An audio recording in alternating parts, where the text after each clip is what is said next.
نماز میں ہونے والی کچھ ایسی غلطیاں جو اکثر لوگ کرتے ہیں اور پھر ان کی نماز قبول ہی نہیں ہوتی ہے، اور انہیں یہ پتہ بھی نہیں ہوتا ہے کہ یہ ہم غلطی کر رہے ہیں نماز میں، اور ہماری اس معمولی سی غلطی کی وجہ سے ہماری نماز خراب ہو رہی ہے اور ہماری نماز اللہ کی بارگاہ میں قبول ہی نہیں ہوگی۔ تو اس لیے ہم نماز پڑھتے ہیں تو ہمیں یہ سمجھ لینا چاہیے کہ ہم نماز میں کون سی غلطیاں کرتے ہیں، چونکہ جو چیزیں ہمیں پتہ ہی نہیں ہے، ہمیں پتہ ہی نہیں ہے کہ نماز میں یہ ہم غلطی کر رہے ہیں، تو پھر یہ اندازہ ہی نہیں ہوتا ہے، احساس ہی نہیں ہو پاتا ہے کہ بھائی یہ نماز میں ہم غلطی بھی کر رہے ہیں۔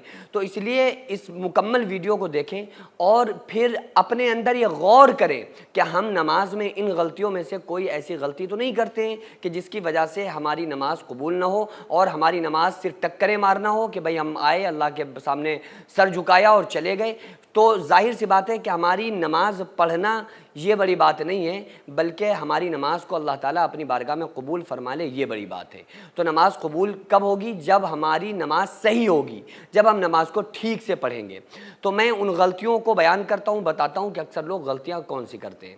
سب سے پہلے جب ہم کھڑے ہوتے ہیں، نیت کرتے ہیں نماز کی، اور نیت کرنے کے بعد ہم ہاتھوں کو بلند کرتے ہیں، ہاتھوں کو اٹھاتے ہیں، کانوں کی لو تک لاتے ہیں، تو تکبیر تحریمہ جس کو کہا جاتا ہے، تکبیر تحریمہ کے وقت اللہ اکبر کہہ کے ہاتھوں کو اٹھاتے ہیں۔ تو کچھ لوگ کیا کرتے ہیں کہ کندھوں تک ہاتھوں کو اٹھاتے ہیں، کچھ لوگ کیا کرتے ہیں کہ وہ سر تک اپنے ہاتھوں کو لے کر کے جاتے ہیں۔ عورتوں کو کیا کرنا ہے؟ کندھوں تک ہاتھوں کو اٹھائیں گی اور انگلیوں کو نہ پھیلانا ہے نہ ملانا ہے، نہ یوں اس طرح سے انگلیوں کو ملائی جائیں گی، نہ اس طرح سے پھیلائی جائیں گی، بلکہ اپنی حالت پہ انگلیوں کو چھوڑ دیں۔ عورتیں کندھوں تک اس طرح سے ہاتھ اٹھائیں گی، اور جو یہ ہاتھوں کو پھیلانا نہیں ہے، کوہنیوں کو پھیلانا نہیں ہے، یوں نہیں کرنا ہے، اپنی حالت پہ رکھیں۔ عورتیں تو اور زیادہ اپنے ہاتھوں کو اور اپنی کوہنیوں کو جسم کے ساتھ ملا ہوا رکھیں، اور اللہ اکبر کہہ کے عورتیں سینے پر ہاتھ باندھ لیں گی۔ مرد حضرات جو حنفی طریقہ ہے وہ ناف کے نیچے اپنے ہاتھوں کو باندھیں گے۔ ہاتھ باندھنے میں لوگ کیا غلطی کرتے ہیں کہ وہ عورتیں تو ہتھیلی پر ہتھیلی رکھیں گی، سینے کے اوپر ہاتھ باندھیں گی۔ مرد حضرات ناف کے نیچے ہاتھ باندھنا ہے اور ہتھیلی پہ ہتھیلی نہیں رکھنا ہے۔ بہت سارے لوگ مرد حضرات کیا کرتے ہیں؟ ہتھیلی پہ ہتھیلی رکھتے ہیں، نہیں، بلکہ کلائی پکڑنا ہے۔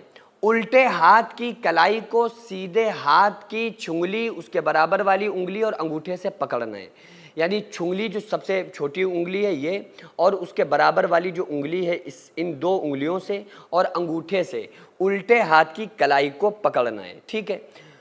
چھوٹی انگلی آپ نے نیچے رکھی، انگوٹھے کو اوپر رکھا، تین انگلیاں جو بیچ میں بچ رہی ہیں ان کو سامنے رکھی جائیں گی، یعنی کہ کلائی کے اوپر اس طرح سے، اور ہاتھوں کو ناف کے نیچے باندھ لینا ہے۔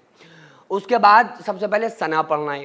ثنا سبحانک اللہم و بحمدک، سبحانک اللہم پڑھنے میں بھی لوگ مسٹیک کرتے ہیں، کچھ لوگ پڑھتے ہیں سبحانک اللہم، کچھ لوگ پڑھتے ہیں سبحانک اللہم۔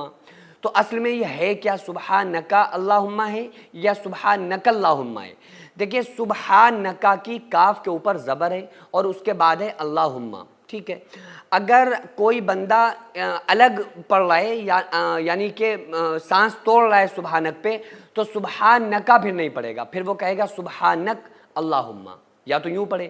لیکن اگر کاف کو اللہم کے لام کے ساتھ ملا رہے ہیں تو پھر سبحانک اللہم، سبحانک اللہم، کیونکہ لام کے اوپر تشدید ہے تو جو کاف ہے وہ لام کے ساتھ مل جائے گا، سبحانک اللہم۔ اور اگر رک رہے ہیں تو سبحانک اللہم، یہ نہیں سبحانک اللہم۔ سبحانک پہ اگر آپ سانس توڑ رہے ہیں تو سبحانک اللہم پڑھیں گے، اور سانس نہیں توڑ رہے ہیں تو پھر کاف کو لام کے ساتھ ملا کر پڑھیں گے، سبحانک اللہم و بحمدک و تبارک اسمک و تعالی جدک ولا الہ غیرک۔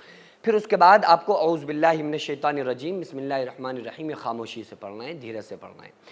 اور اگر یعنی کہ جہری نماز میں کوئی امام پڑھا رہا ہے وہ، اور اگر آپ اکیلے پڑھ رہے ہیں تو سبھی کچھ آپ کو خاموشی سے پڑھنا ہے۔ پھر اس کے بعد آپ کو سورہ فاتحہ پڑھنا ہے۔ سورہ فاتحہ پڑھنے میں لوگ مسٹیک کرتے ہیں، الحمدللہ رب العالمین۔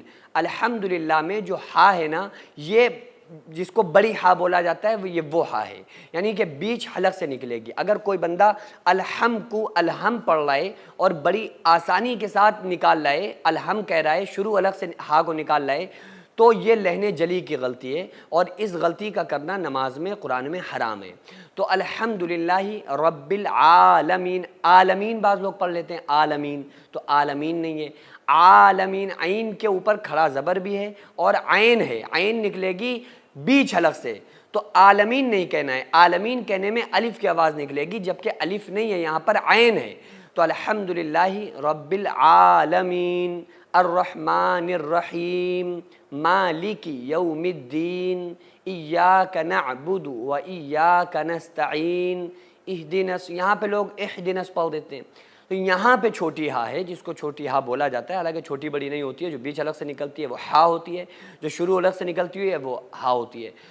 تو اہدنا الصراط المستقیم، مستقیم قاف زبان کی جڑ سے، مستقیم، صراط الذین انعمت علیہم غیر المغضوب علیہم ولا الضالین، یہ آپ کو پڑھنا ہے۔ اس کے بعد آپ نے سورت ملا لی، سورت ملانے کے بعد آپ کو رکوع میں جانا ہے۔ رکوع میں جانے میں پیٹھ اتنی جھکنا چاہیے کہ آقا علیہ الصلوۃ والسلام نے ارشاد فرمایا کہ اگر رکوع کی حالت میں کسی کی پیٹھ پر پانی کا بھرا ہوا پیالہ رکھا جائے تو وہ پیالہ نہیں گرنا چاہیے، یعنی کہ اتنا زیادہ پیٹھ بندے کی رکوع میں برابر ہونی چاہیے۔ کچھ لوگ کیا غلطی کرتے ہیں کہ ان کی پیٹھ تو برابر ہوتی ہے، وہ سر کو بالکل اندر گھٹنوں کے اندر ڈال لیتے ہیں، تو یہ مسٹیک نہیں کرنا ہے، سر اور پیٹھ کو لیول میں رکھنا ہے، برابر میں رکھنا ہے، ٹھیک ہے۔ اور انگلیاں رکوع کی حالت میں جب ہم رکوع میں کریں گے نا، جھکیں گے تو انگلیاں کھلی رہیں گی اور گھٹنوں کو پکڑا جائے گا، انگلیاں پھیلی ہوں گی، گھٹنوں کو اچھے سے پکڑ لیں گے، گھٹنے باہر نہیں ہوں گے، گھٹنے اندر رہیں گے، یعنی یہ نہیں کہ گھٹنے آگے کو آ رہے ہیں، گھٹنے پوری طرح سے پیچھے رہیں گے، یعنی پیر سیدھے رکھنا چاہیے۔ اس کے بعد پورے سیدھے کھڑے ہوں، سمع اللہ لمن حمیدہ۔ اچھا یہاں پر کچھ لوگ کیا مسٹیک کرتے ہیں، جو اکیلے نماز پڑھتے ہیں مرد یا عورتیں، تو وہ سمع اللہ لمن حمیدہ صرف کہتے ہیں، جبکہ اکیلے نماز پڑھنے والے کو جب رکوع سے کھڑا ہوگا نا سبحان رب العظیم پڑھنے کے بعد، تو سمع اللہ لمن حمیدہ بھی کہے گا اور ربنا لک الحمد بھی کہے گا۔ ایک روایت میں آتا ہے ربنا ولک الحمد، ایک میں آتا ہے ربنا لک الحمد، تو ربنا ولک الحمد کہہ لیں یا ربنا لک الحمد کہہ لیں، تو یہ دونوں چیزیں کہنا ہے۔ اس کے بعد سیدھے کھڑے ہوں، یہ نہیں کہ سیدھے کھڑے نہیں ہو پائے تھے سجدے میں چلے گئے۔ آقا علیہ الصلوۃ والسلام نے ارشاد فرمایا کہ بدترین چوری وہ چوری ہے جو نماز میں کی جائے، تو صحابہ نے کہا یا رسول اللہ صلی اللہ علیہ وآلہ وسلم نماز میں کون چوری کرتا ہے؟ آقا علیہ السلام نے ارشاد فرمایا کہ نماز کے ارکان کو، رکوع سجود کو صحیح سے ادا نہ کرنا، جلد بازی کرنا، یہ نماز کی چوری ہے۔ تو اس لیے اطمینان سے جب کھڑے ہو جائیں نا، پھر اس کے بعد سجدے میں جائیں، پھر سب سے پہلے سجدے میں جا کے ناک رکھنی ہے۔ لوگ کیا مسٹیک کرتے ہیں کہ سر رکھتے ہیں جا کر، ناک رکھنی ہے، مطلب چہرے میں سے پہلے تو آپ نے گھٹنے رکھے، پھر ہاتھ رکھے، اس کے بعد پھر آپ کو ناک رکھنی ہے، پھر اس کے بعد ماتھا رکھنا ہے۔ سجدے میں جو نگاہ ہوگی نا وہ آپ کی ناک کے اوپر ہونی چاہیے، اور جو کوہنیاں ہوں گی نا عورتوں کی اندر ہوں گی، اور وہ چپک کے زمین کے ساتھ سجدہ کریں گی، چمٹ جائیں گی زمین سے۔ مرد حضرات اٹھے رہیں گے، زمین سے چپٹیں گے نہیں، اور ان کی کوہنیاں نہ بہت باہر ہونا چاہیے نہ بالکل اندر ہونا چاہیے۔ سجدے کی حالت میں انگلیاں برابر رہیں، یعنی کہ انگلیاں نہ ملائی جائیں گی نہ پھیلائی جائیں گی، بلکہ اپنی حالت پہ رکھی جائیں گی، جیسے کہ تکبیر تحریمہ میں نے آپ کو بتایا تھا، انگلیاں اپنی حالت پہ رکھنا۔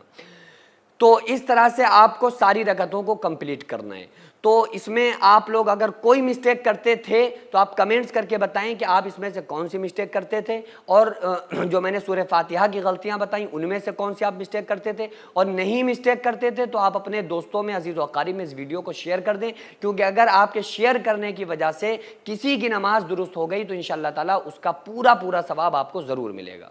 سینکڑوں ایسے غریب پریوار جو فاقہ کر کے زندگی گزار رہے ہیں، اور بہت سے ایسے مجبور لوگ جو غربت کی وجہ سے بیماریوں سے جوجھ رہے ہیں اور ان کے پاس علاج کرانے کے لیے بھی پیسے نہیں ہیں، تو ان غریب فیملیز کو ہر مہینے ہماری سوسائٹی راشن دیتی ہے اور ان غریبوں کا فری میں علاج کراتی ہے۔ تو آپ لوگ ہمارے ساتھ مل کر ان بیوہ عورتوں اور یتیم بچوں کا سہارا ضرور بنیں، اور ان کے راشن اور دوا علاج کے لیے زیادہ سے زیادہ تعاون کریں، اور یہ ارادہ کریں کہ غریب کے بچوں کو انشاءاللہ بھوکا نہیں سونے دیں گے، اور ہر ہفتے ہر مہینے آپ لوگوں سے جو بھی ہو سکے آپ تعاون ضرور کریں۔ ان کو 10 سال سے جو لوگ بستر پر پڑے ہوئے ہیں، انشاءاللہ تعالی ہم سب مل کر ان غریبوں کا علاج بھی کرائیں گے، اور ہر مہینے انشاءاللہ تعالی ان غریبوں کو ہم راشن پہنچائیں گے۔ یہ سوسائٹی کا اکاؤنٹ نمبر ہے اور یہ اسکینر ہے، آپ لوگ اس اکاؤنٹ پر یا اس اسکینر کے ذریعے آپ غریب فیملیز کی ہیلپ کر سکتے ہیں۔